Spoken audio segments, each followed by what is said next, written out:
아는 사람은 알고 모르는 사람은 모르는, 그러나 알아두면 언젠가 신앙생활 전반에 도움이 되는 크리스천 차트. 성경, 문화, 인물, 민감한 사회 이슈까지 모든 주제를 차트로 쉽게 알려주는 고품격 크리스찬 차트 토크쇼 차톡 지금 시작합니다. 안녕하세요. 고품격 크리스찬 차트 토크쇼 차톡 진행을 맡은 좀 아는 맨 임병선 목사입니다. 네, 안녕하십니까. 정확한 발음으로 차트를 읽어드릴 딕션맨 아나운서 나경철입니다. 자, 목사님은 그 우리나라 여성 독립운동가 하면 혹시 누가 가장 먼저 떠오르시나요? 뭐니 해도 그야 물론 우리의 영원한 누나. 유관순 열사 아니겠습니까? 그렇죠. 자, 그러면 유관순 열사 다음으로 생각나는 분은요? 다음이요? 네. 잘 생각이 안 나는데요. 그렇죠. 남자 독립운동가라면 10명 정도는 줄줄이 말할 수 있을 것 같은데. 맞습니다. 그도 그럴 것이 이 서훈을 받은 독립운동가 15,052명 중에 여성이 불과 2.1%밖에 안 된다고 합니다. 숫자로 환산하면 321명 정도래요. 네. 그래도 321명이나 되는데 제가 유관순 열사만 알고 있다는 게 좀 부끄럽네요. 네, 저도 그렇습니다. 그래서 준비한 오늘의 주제, 한국 기독교 여성 독립운동가 베스트 5입니다. 오늘 다루게 될 기독교 여성 독립운동가 베스트 5는요, 독립운동가 명단에 있는 인물을 중심으로 선정했고요. 우리에게 매우 익숙한 유관순 열사는 차후 다른 주제에서 다룰 예정이라 이번 명단에서는 제외했습니다. 또 이 5분의 호칭은 애국지사임을 고려해 지사로 부르기로 했습니다. 예. 자, 오늘 주제를 위해서 독립운동가 자료실, 그리고 독립운동가를 시로 표현한 이윤옥의 시집 서간도의 들꽃 피다와 독립운동가의 꿈 홈페이지를 통해서 지극히 주관적인 관점에서 차트를 정리했다는 점 미리 말씀드리면서 한국 기독교 여성 독립운동가 베스트 5 그 첫 번째, 조선 최고의 여자 엘리트 김마리아 지사를 소개합니다. 김마리아 지사는 1892년 6월 18일 황해도 장현 소래에서 태어났습니다. 이 독실한 기독교 신자였으며 대지주였던 그녀의 아버지는 마을에 교회와 학교를 세웠습니다. 이후 정신여학교를 졸업하고 광주 수피아 여학교 교사로 부임하게 되는데 1913년 정신여학교로 전근해서 수학을 가르치다가 다음에 일본으로 유학을 떠나게 됩니다. 김 지사는 히로시마의 여학교를 거쳐서 1915년 도쿄 메지로 여자학원 전문부에 입학해 1918년 말 황에스터 등과 도쿄 유학생 독립단에 가담하고 이어 28 독립운동 준비를 시작했습니다. 28 독립선언서에 서명한 조선 청년 독립단 대표 11명 중 여학생은 없었습니다. 김 지사는 여성이 남성과 동등하게 독립운동에 참여하지 못하는 현실에 안타까워했습니다. 그런데 28 독립선언서와 3.1 독립선언서는 어떤 차이가 있나요? 예, 자, 3.1운동 전후에 발표된 독립선언서 모두 셋인데요. 첫째는 1918년 11월 만주 러시아령에서 발표한 무오 독립선언서, 둘째는 28 독립선언서, 셋째는 1919년 3월 1일 서울에서 발표된 3.1 독립선언서인데 28 독립선언서는 학생들에 의해서 작성되었다는 점과 또 3.1운동 발단에 직접적인 영향을 미쳤다는 점이 다른 독립선언서와의 차이점이다라고 할 수 있습니다. 그렇군요. 네. 자, 김 지사는 독립운동을 국내에 전파하기 위해서 28 독립선언서 10여 장을 기모노 허리띠에 숨기고 2월 15일 부산으로 들어왔습니다. 3월 1일 당일 황해도 봉산에서 여성들의 참여를 독려하던 중 3.1운동 소식을 듣고 서둘러 서울로 올라왔다가 3월 5일 모교에서 학생들과 함께 일본 경찰에 붙잡혔습니다. 이 배후 지도자로 지목된 김 지사는 3월 27일 이른바 보안법 위반 혐의로 기소돼 서대문 형무소에 투옥됐습니다. 자, 이때 고문으로 뼛속에 고름이 차는 유양돌기염과 상악골 축농증이 생겨서 평생 고통을 받았다고 합니다. 역사 사료나 미디어를 통해 여성 독립운동가에 가해졌던 그 고문의 기록을 보면 정말 참담하고 처참하다고밖에 생각할 수 없습니다. 그렇습니다. 김마리아 지사 역시 그때 받은 후유증으로 정말 돌아가실 때까지 힘들어했다라는 이야기도 있습니다. 출소 후에 여성 독립운동에 활력을 불어넣기 위해서 대한민국 애국부인회를 결성하게 됩니다. 그러던 중 한 간부의 배신으로 체포돼서 3년형을 선고받았지만 다행히 외국인 선교사들의 도움으로 병보석으로 출소한 후 변장을 해서 상하이로 망명하기에 이릅니다. 김 지사는 독립을 위한 실력을 기르기 위해서 공부가 더 필요하다고 생각해 미국 유학길에 올라 미국의 파크 대학 문학부에 입학해서 2년간의 수업을 마치고 다시 시카고 대학 사회학과에 진학했습니다. 그리고 마침내 사회학 석사 학위를 받게 됩니다. 저도 짧게 유학을 다녀왔지만 예. 공부를 한다는 게 외국에서 네. 쉬운 일이 아니거든요. 네, 뭐 외국에서 공부하는 거 외에도 그냥 공부 자체가 어려운 일인 것 같습니다. 정말 언어가 제일 어려운데 그렇죠. 네. 무려 세 나라에 걸쳐 공부를 했다니 요즘처럼 대륙간 오가는 것도 쉬운 상황이 아니었을 예. 텐데 정말 대단하신 분이십니다. 맞습니다. 자, 아직 이분의 이야기가 끝나지 않았어요. 아직 더 많은 업적이 있군요. 맞습니다. 자, 마저 이분의 업적을 좀 따라가 보도록 하겠습니다. 1930년 뉴욕 비블리컬 세미너리에서 신학을 공부했고 1935년에 귀국해 여생을 기독교 전도 사업과 신학 발전에 기여했습니다. 두 차례 투옥 중 받은 고문의 후유증으로 평양 기독병원에 입원해서 치료받던 중 광복을 1년여 앞두고 1944년 3월 13일에 세상을 떠났습니다. 사실 유명한 석학들이 마지막 공부로 신학을 선택하시는 분이 꽤 많아요. 예. 그런데 오늘 김마리아 지사의 생애를 통해 신학의 완전함을 또 한 번 느끼게 되네요. 그렇습니다. 역시 이 하나님을 아는 지식만큼 귀한 학문이 없겠죠. 자, 이분의 유명한 명언이 많은데요. 그중에 하나를 소개해드리자면 나는 대한의 독립과 결혼했다. 이렇게 이야기를 하면서 평생 독신으로 나라를 위해서 헌신을 했다고 합니다. 와, 이분의 열정은 웬만해서 비교 대상이 없을 것 같아요. 네, 맞습니다. 그 안타까운 점은 광복을 보시지 못하고 눈을 감으셨다는 점, 이 점 좀 굉장히 안타까운 것 같습니다. 한국 기독교 여성 독립운동가 베스트 5 두 번째, 여자 안중근, 남자연 지사입니다. 1933년 봄 중국 하얼빈 교회 지역에서 61살의 한 노파가 급습한 일경에게 체포되었습니다. 몸을 수색해보니 그녀는 피 묻은 의병 군복을 옷 속에 껴입고 있었고 권총과 폭탄을 가지고 있었습니다. 이분이 바로 여자 안중근이라고 불리는 무장한 독립운동가 남자연 지사입니다. 남자연 지사는 어떻게 무장 독립운동을 하게 되었을까요? 남 지사가 처음부터 비범한 길을 걸었던 것은 아닙니다. 남 지사는 1872년 경북 안동 양반가에서 태어나 19살에 혼인하여 평범한 여인의 삶을 살았습니다.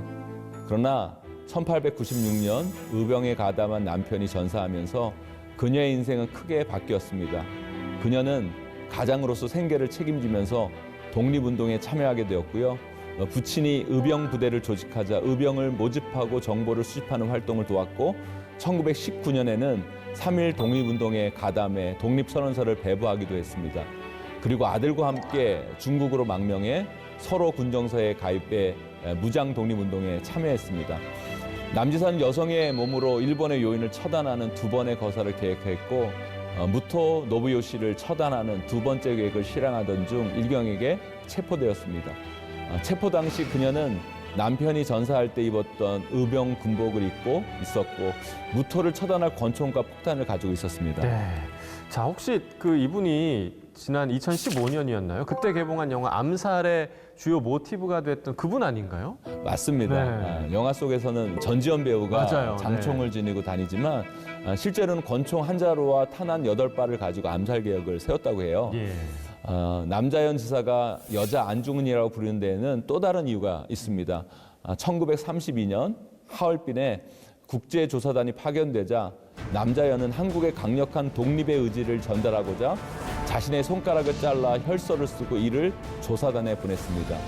여성의 몸으로 자신의 손가락을 잘라 독립 의지를 전달하고 권총과 폭탄을 가지고 일본 요인의 처단 계획을 실행했던 남자연 지사. 그녀는 독립은 정신으로 이룬다고 말했습니다. 그리고 그녀 자신이 누구보다 간인한 정신을 가지고 있었습니다.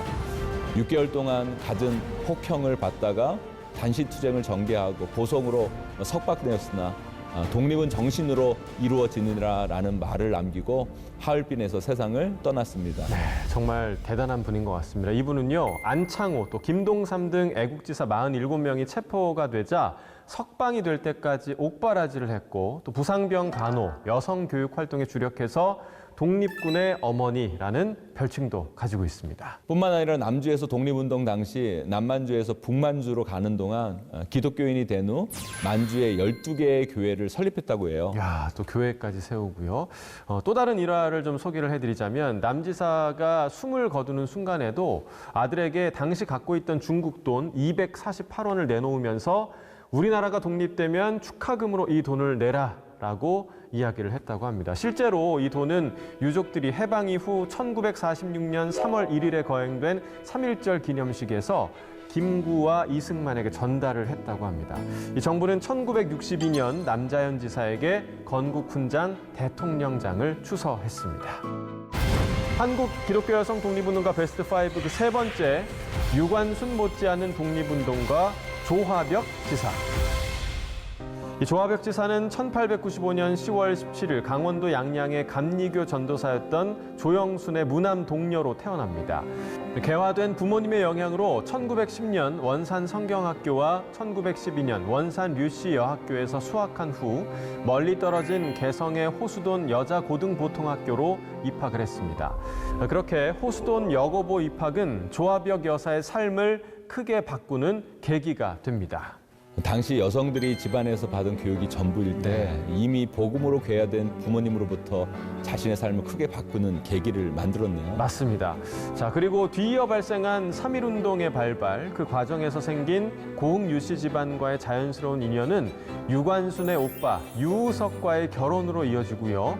그녀를 확고한 신념으로 독립운동에 투신하게 됩니다. 조화벽 지사가 유관순 열사의 올케였군요. 그러니까 저도 처음 알았습니다. 신앙과 독립운동의 명문가라고 할 수 있겠네요. 맞습니다. 자, 이렇게 보면 사실 자라나는 환경이 정말 중요하다 이런 생각이 또 드는데 저도 저희 딸을 좀 잘 믿음 안에서 양육하는 그런 아버지가 돼야겠다라는 생각을 다시 해보게 됩니다. 자, 그의 첫 항일 운동 호수돈 비밀 결사대 활동으로부터 시작됩니다. 이들은 커튼을 뜯어 태극기를 만들며 3.1운동 준비를 마치고 1919년 3월 3일 학교에 퇴학 원서를 써놓은 뒤 기숙사의 담을 넘어 거리로 갔습니다. 자, 이렇게 3.1운동이 전국적으로 확산되자 조선총독부는 휴교령을 내려 만세운동을 저지하려 합니다.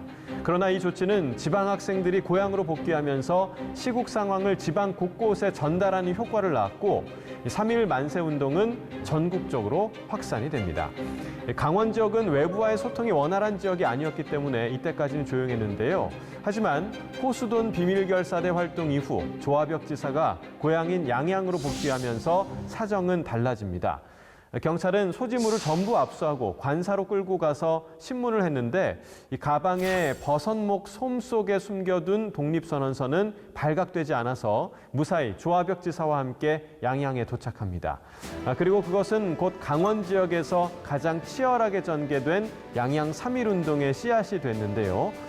그녀는 당시 사회적으로 한계가 있던 여성의 몸으로 계속해서 독립운동과 민족운동에 열을 올렸습니다. 그리고 1945년 해방이 되자 건국운동을 일으키다가 소련군의 박해를 받고 월남해 1975년 서울 성북구 정릉동에서 79세 일기로 생을 마쳤습니다. 2016년에는 조화벽 지사의 며느리가 조 지사의 유품 82점을 나라에 기증했습니다. 유품으로는 조 지사가 3.1 만세운동 당시 버선 속에 3.1 독립선언서를 숨겨 운반했던 트렁크 가죽 가방과 조 지사의 남편이자 유관순 열사의 오빠인 유우석 지사 독립운동 당시 들고 다녔던 가죽 가방 등이 있었다고 해요. 예. 자, 3.1운동 당시 양양군수가 보고한 전문에 예수교를 중심으로 수백 명의 일당이 진입한다라면서 당시 만세운동이 양양교회를 중심으로 퍼져나갔음을 단적으로 보여주는 문건이 있었는데요. 이에 양양교회는 조화벽 지사의 뜻을 기리기 위해서 조화벽 기도실을 만들어 다음 세대 정신적 자주감을 기르도록 하고 있다고 합니다. 한국 기독교 여성 독립운동가 베스트 5 네 번째, 서북을 호령한 조신성 지사입니다.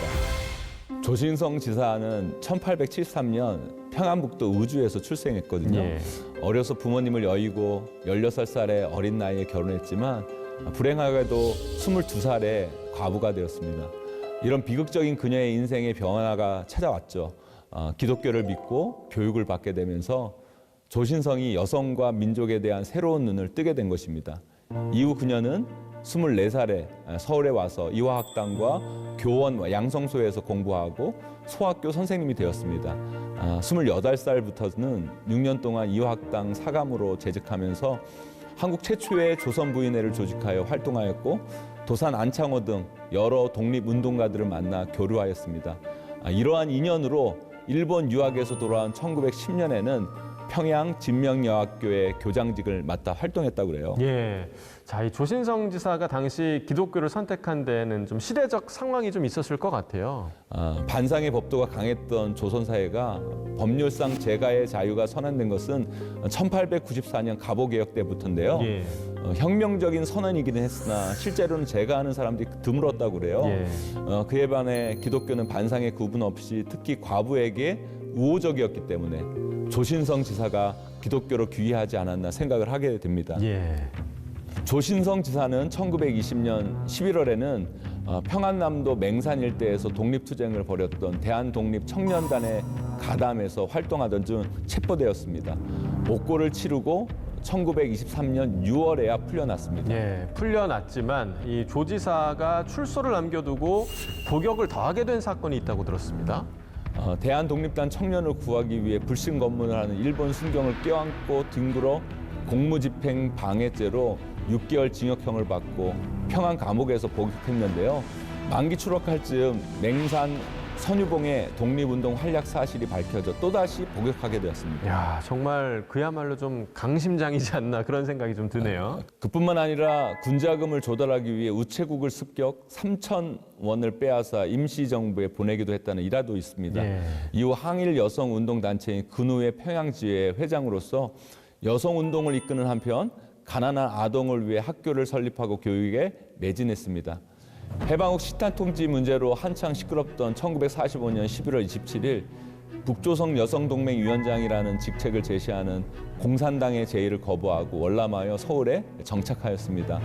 서울에서는 대한부인회 부총재, 제남 조선민주당 고문 등의 직책을 맡아 해방 후 여성민족운동의 방향을 잡는 데 혼신의 힘을 기울였고 신망의 양로원에서 마지막 생을 정리하고 1953년 5월 5일 세상을 떠나고 맙니다. 네, 자, 가시는 모습은 좀 쓸쓸하게 가신 것 같네요. 1977년 대통령 표창, 1991년 애국장이 취소되어 다행히 우리가 그분의 업적을 나누고 있으니 외롭고 쓸쓸하게 가신 것 같지는 않다는 생각이 듭니다. 예. 한국 기독교 여성 독립운동가 베스트 5 5번째, 평남도청에 폭탄을 던진 당찬 임신부 안경신 지사입니다. 1920년 8월 3일 밤 9시 30분경 일본 제국주의를 깜짝 놀라게 하는 사건이 발생했습니다. 평안남도 도청에 폭탄이 투척돼서 경찰서 담장이 무너지고 또 유리창이 부서졌으며 일본 경찰 2명이 사망했습니다. 이 거사는 광복군 총영이 주도한 것으로 참여한 대원 중에는 몸집이 작은 한 여성이 포함되어 있었는데요. 이 여성이 바로 안경신 지사입니다. 안경신 지사는 평안남도 출신으로 평양여자고등보통학교를 수료한 뒤 귀향했다가 1919년 평양에서 3.1 만세운동이 일어나자 적극적으로 참여했습니다. 이후 여성 독립운동단체인 대한애국부인회에서 군자금을 임시정부에 전달하는 활동을 했으나 오래지 않아 조직이 발각돼서 중국으로 건너가 광복군 총영에 가담했습니다. 상해 임시정부는 1920년 8월 미국 의원단이 한반도를 방문한다는 소식을 들었습니다. 임시정부는 이를 세계의 한국의 독립을 호소할 기회로 여기고 외교적 노력을 하는 한편 광복군 총영을 통해 폭탄 거사를 계획했습니다. 광복군 총영은 13명의 대원을 선발해 서울과 평양, 신의주 등으로 밀파했는데요. 이 중 안 지사가 속한 제2대만이 거사에 성공했고 임무를 마친 대원들은 귀환길에 올랐습니다. 그러나 안 지사는 동료들과 함께하지 못했는데요. 바로 임신한 몸이었기 때문입니다. 그녀는 국내에 남아 피신했다가 아이를 출산한 직후에 일경에 체포됐습니다. 아이는 무사했을까요? 네, 안 지사는 상해 임시정부의 일로 징역 10년형을 선고받았는데 평양 감옥에 수감된 지 석 달이 못 돼서 그녀의 어머니가 세상을 떠나게 되자 평양 신양리에 거주하고 있던 오빠 안세균의 집으로 가게 됩니다. 그때 어렵사리 낳았던 아들이 눈을 뜨지 못하는 장애를 가지고 있었던 걸 그제서야 발견하고 안 지사는 이루 말할 수 없는 슬픔을 느꼈다고 합니다. 안 지사의 동료 최매지 지사는 안 지사에 대해 독립투쟁가가 많이 있고 또 여성투쟁가도 수없이 있다. 그러나 안경신같이 시종일관 무력적 투쟁에 앞장서서 강력한 폭음과 함께 살고 죽겠다는 야멸찰 친구는 처음 보았다라고 말했습니다. 훗날 이윤옥 시인은 서간도의 들꽃피다에 수록된 조신성 지사의 독립운동 내용을 시로 지었는데요. 함께 감상해 보시겠습니다. 제국주의 무모한 만행 더는 두고 볼 수 없어 여자의 몸 뒤질세라 치마폭에 거사유를 폭탄 몰래 숨겨들어와 신의주 철도호텔, 의천경찰서, 평남도청에 던진 그 용기. 꽃다운 23살 임신부, 폭탄 들어 평남도청 향에 힘껏 던지던 날 하늘도 놀라고 땅도 놀라고 온 천지가 부들부들 떨었다네. 갓 낳은 피덩이 끌어안고 외경에 잡혀 철창 속에 갇혀서도 빼앗긴 나라를 되찾는 게 무슨 죄냐고 쩌렁쩌렁 호령하던 10살. 추록 후 피덩이와 간 곳 알 수 없지만 어느 이름 모를 곳에서 또 힘차게 대한독립 만세를 외치며 그 투지 불태웠을 테다. 불태웠을 테다. 자, 이렇게 해서 한국 기독교 여성 독립운동가 베스트 5를 저희가 모두 정리해드렸습니다. 자, 목사님께서는 기독교 여성 독립운동가 진행하시면서 어떤 생각이 좀 드셨나요? 사실 우리나라 독립운동가의 생애를 들여다보면 전율하지 않은 사람은 드물 겁니다. 네. 오늘 5분의 지사를 이렇게 소개받으면서 네. 제가 있는 것이 너무 감사했고 앞으로 이 땅에 살아갈 다음 세대에게 저른 어른으로 남아야 되겠다는 그런 생각을 하게 됐습니다. 네. 자, 물론 오늘 기독교 여성 독립운동가들 저희가 모두 소개해드리진 못했지만 저 역시 좀 가슴 뭉클했던 그런 시간이었습니다. 자, 앞으로 고품격 크리스천 차트 토크쇼 차톡에서 한국 기독교 여성 독립운동가를 또 소개할 날을 기대하면서 오늘의 주제 여기서 마무리하도록 하겠습니다. 저희는 다음 시간에 또 다른 주제를 가지고 시청자 여러분들을 찾아뵙도록 하겠습니다. 네, 앞으로도 고품격 크리스천 차트 토크쇼 차톡 많이 사랑해 주시길 부탁드리겠고요. 다음 시간에 꼭 다시 만나요.